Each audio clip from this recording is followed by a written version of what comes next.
Assalamualaikum warahmatullahi wabarakatuh. Bismillahirrahmanirrahim. Alhamdulillahilladzi la tatimmu shalihat illa bih. Wa sallallahu ala sayyidina wa maulana Muhammadin wa ala alihi wa ashabihi.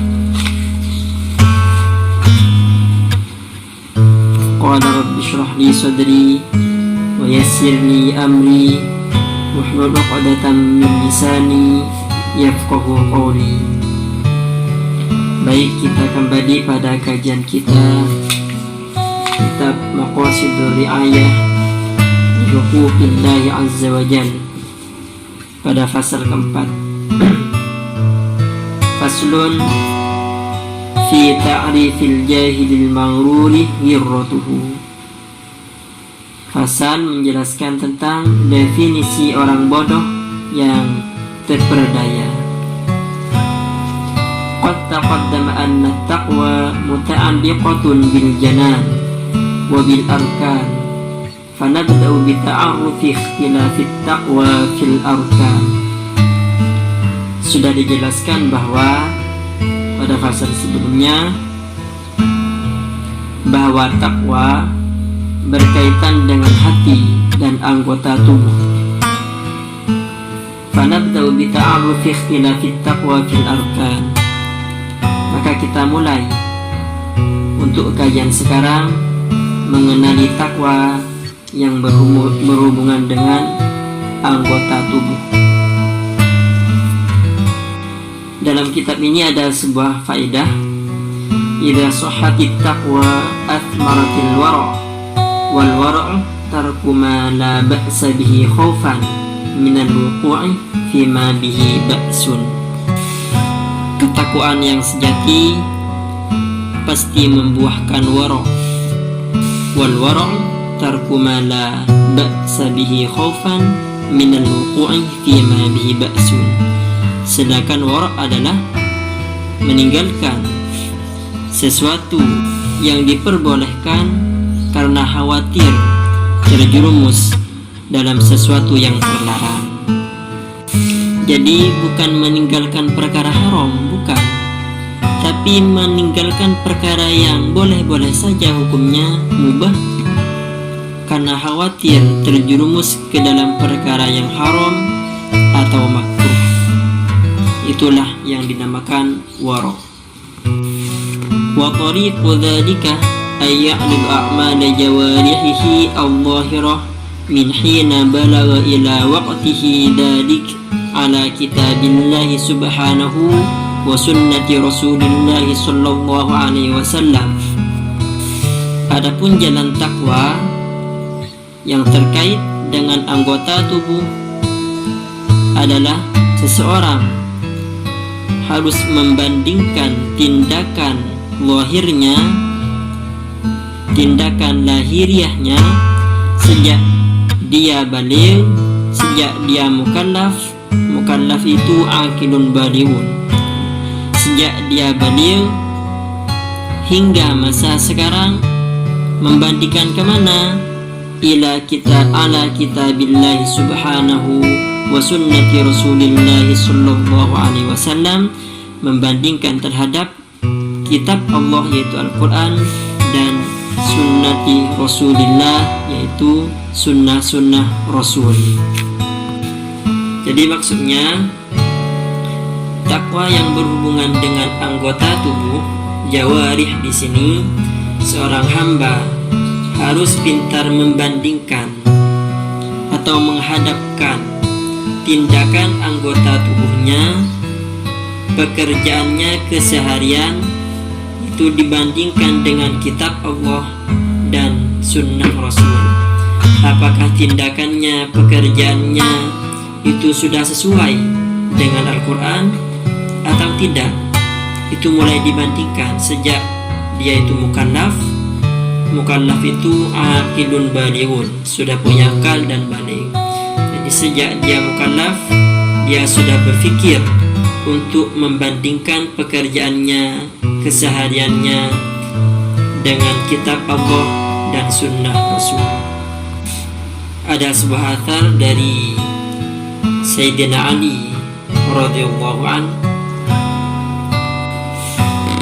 yaitu man lam yakun indahu sunnatullah wa sunnatu rasulih wa sunnatu awliyai falaysa fi yadihi syai'un. Kata beliau, barang siapa yang tidak ada padanya sunnatullah dan sunnah Rasulullah serta sunnah wali-wali Allah, maka dia tidak mempunyai sesuatu pun di tangannya. Kemudian ditanyakan kepada Sayyidina Ali, ma sunnatullah, apa itu sunnatullah? Qala, beliau menjawab, kitmanus sir, sunnatullah ialah menyimpan rahasia. Waqilah ma sunnatur rasul, kemudian ditanyakan lagi kepada Sayyidina Ali, apa itu sunnah Rasul? Sayyidina Ali menjawab, qala al-mudaratu bainan nas, yaitu berbuat ramah terhadap sesama manusia. Waqilah ma sunnatu awliyai, ditanyakan lagi kepada Sayyidina Ali, lalu apa sunnah-sunnah kekasih Allah? Qala ihtimalul ada 'anil nas, yaitu memikul beban penderitaan dari para manusia. Nah, inilah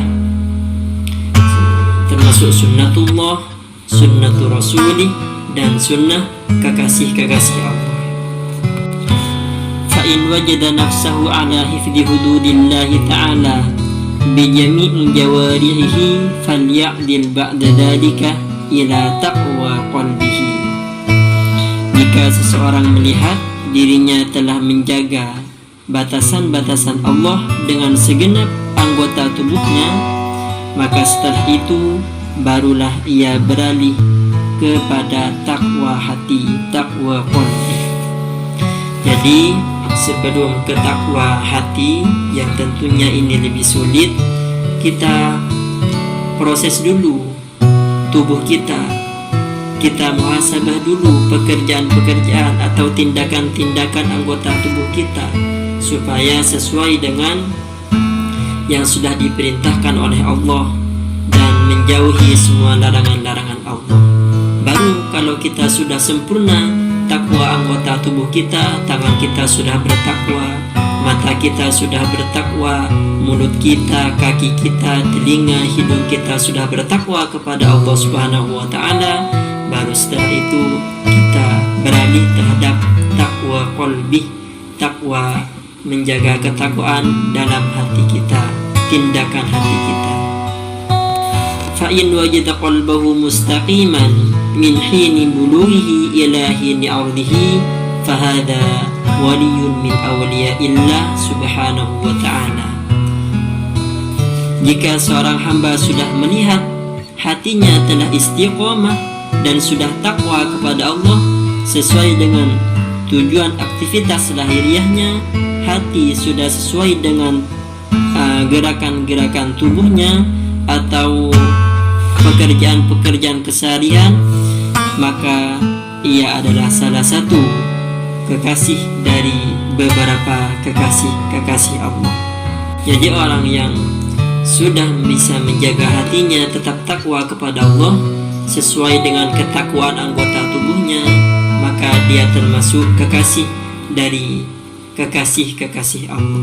Wa qallah anna yujada dzalika fi hadzal zaman, dan itu sedikit sekali ditemukan pada zaman ini. Orang yang anggota tubuhnya takwa, bisa menjaga ketakwaan hatinya, itu sedikit sekali pada zaman ini. Ini Syekh Izzuddin bin Abdus Salam berdakwah seperti ini pada zamannya, pada zaman beliau. Beliau itu lahir pada tahun 577, wakila 578 Hijriah. Jadi kurang lebih sampai sekarang 4 abad setengah. Jadi 4 abad setengah yang lalu beliau sudah berdakwah seperti ini. Wa qalla ayyujada dzalika fi hadzal zaman. Jadi auliya min awliyaillah ini sudah sulit masanya beliau, apalagi sekarang di masa kita yang masa akhir zaman ini. Tapi Tapi mudah-mudahan saja kita semua termasuk orang yang sedikit ini, termasuk ke dalam kategori orang yang sedikit, yang termasuk awliya min awliyaillahi ta'ala. Kita termasuk di dalamnya. Mudah-mudahan seperti itu. Amin. Ada sebuah cerita, Nabi Ibrahim pernah ditanya, li'ayyi syai'in ittakhadakallahu khalila. Wahai Nabi Ibrahim, apakah gerangan yang menyebabkan engkau menjadi kekasih Allah? Nabi Ibrahim adalah salah seorang nabi yang mendapatkan julukan Khalilullah, kekasih Allah. Kemudian ditanya oleh salah seorang, kenapa engkau ya Nabi Allah Ibrahim mendapatkan julukan Khalilullah, menjadi kekasih Allah? Qala, beliau menjawab, bitalathati asya, saya mendapatkan gelar Khalilullah, kekasih Allah, itu sebab 3 perkara. Ikhtartu amarullah ala amri ghairi. Yang pertama, saya memilih urusan Allah ketimbang urusan yang lain. Jadi Nabi Ibrahim mendapat gelar Khalilullah, menjadi kekasih Allah, itu sebab memprioritaskan urusan Allah daripada yang lainnya.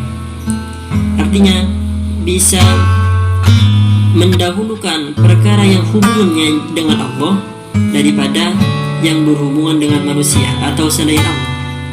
Dalam artian beliau itu lebih memprioritaskan sesuatu yang nanti larinya ke ibadah, bisa memprioritaskan atau mendahulukan sesuatu yang bersifat ibadah, penghambaan kepada Allah, daripada yang bukan ibadah. Kemudian yang kedua, wa mahtamamtu bima takaffalallahu li.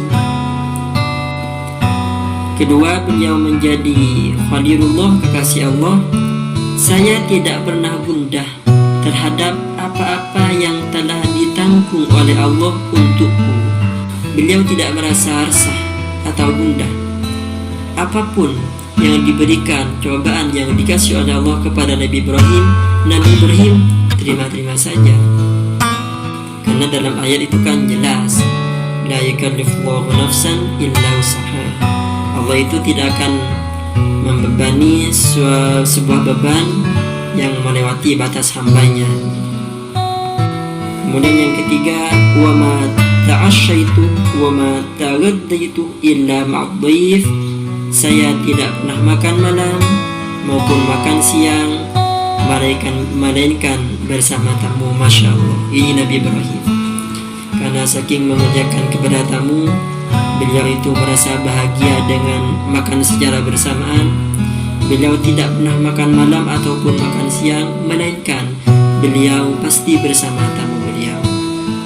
Itulah 3 sebab beliau menjadi Khalilullah atau kekasih Allah. Dalam kitab Nasha'ihul Ibad itu ada perkataan ulama yang mengatakan bahwa Nabi Ibrahim sering pergi sejauh 1-2 mil hanya untuk mencari orang yang diajak makan bersama beliau di rumahnya. Baik, sekarang balik pada kitab. Wa kaifiyatu 'amdi dzalika ay yanzur ila ma yata'allaqu bi kulli utwin min a'dha'ihi min amrillahi ta'ala wa nahyihi faya'riduhuma utwan. Nah, kita sudah masuk pada tata cara takwa di sini.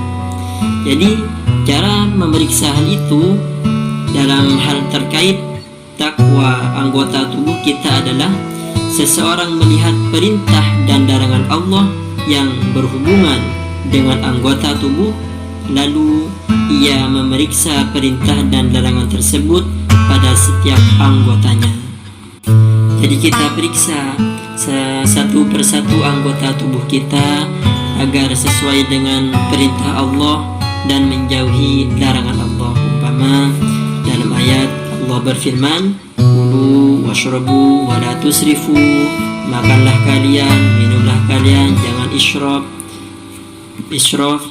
jangan sampai berlebihan. Nah, kita teliti dalam hal lisan kita memakan, lisan kita atau mulut kita minum, kita harus sesuaikan dengan perintah-perintah Allah.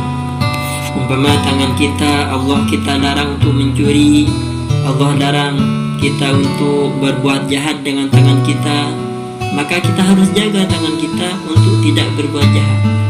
Allah larang kaki kita untuk bermaksiat, berjalan terhadap tempat-tempat maksiat, maka kita larang, kita jaga kaki kita untuk tidak melakukan hal-hal yang dilarang oleh Allah Subhanahu wa ta'ala.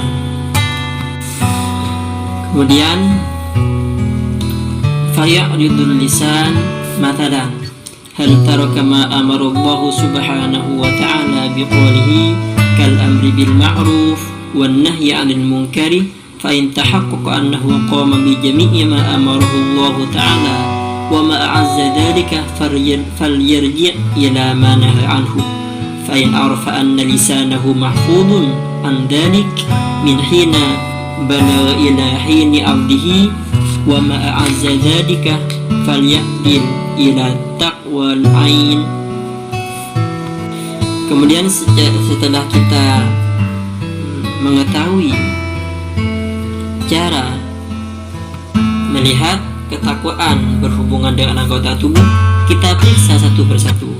Di sini fayaqridul lisan, kita periksa lisan kita terlebih dahulu.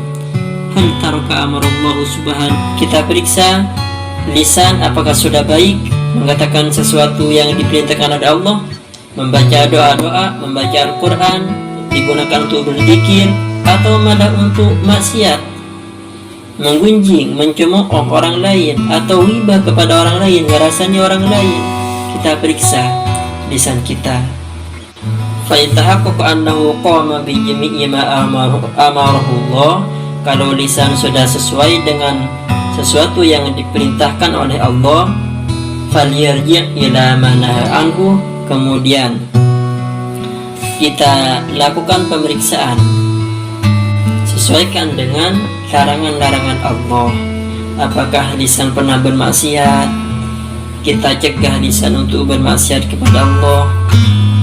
Kemudian fa in arafa anna lisanahu mahfudun an dzalik min hina balagha hina amdihi, kalau lisan sudah terjaga dari ucapan-ucapan terlarang, falyaqdil ila taqwal ain, beralihlah kepada takwa mata. Falyaqdil ila taqwal ain, beralih ke takwa mata. Bagaimana bifi'li ma'muratiha wajtinabi manhiyatiha, dengan cara melakukan perintah-perintah untuk mata dan menjauhi larangan-larangan Allah untuk mata.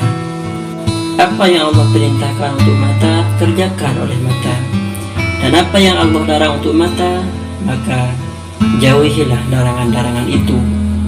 Allah perintah kita untuk menuntut ilmu, membaca kitab-kitab, membaca Al-Quran, melihat sesuatu kebaikan, maka kerjakan itu oleh mata. Dan Allah larang untuk melihat maksiat untuk mata, maka jauhi larangan-larangan Allah itu. Fa in istaqamat 'ala al-amri wan nahyi fi jami'i dzalika wa lam yaslam lahu dzalika falyaqdil ila manhiyati sam'ihi wa ma'muratihi. Apabila mata sudah istiqamah untuk takwa kepada Allah, melakukan perintah Allah, menjauhi larangan Allah, maka beralihlah ke larangan-larangan dan perintah-perintah untuk telinga.